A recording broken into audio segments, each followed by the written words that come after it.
ನಮಸ್ಕಾರ ಬಂಧುಗಳೇ, ನಾನು ನಿಮ್ಮ ಶಶಿಧರ ಆರಾಧ್ಯ.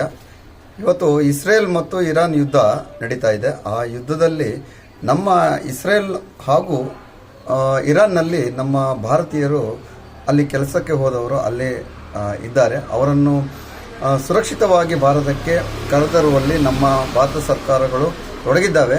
ಅದರಲ್ಲೂ ಇನ್ನೊಂದು ಹೆಚ್ಚಿನ ಮಾಹಿತಿ ಈಗ ಸಿಗ್ತಾ ಇರೋದೇನೆಂದರೆ, ಇಸ್ರೇಲ್ ಯುದ್ಧದ ನಡುವೆ ಇರಾನ್ನವರು ನಮ್ಮ ಅಬುಧಾಬಿ ಅಂತ ದುಬೈಗೆ ದಾಳಿ ಮಾಡ್ತಾ ಇದ್ದಾರೆ ಏರ್ಬೇಸ್ ಮೇಲೆ. ಅದರಲ್ಲಿ ದುಬೈಗೆ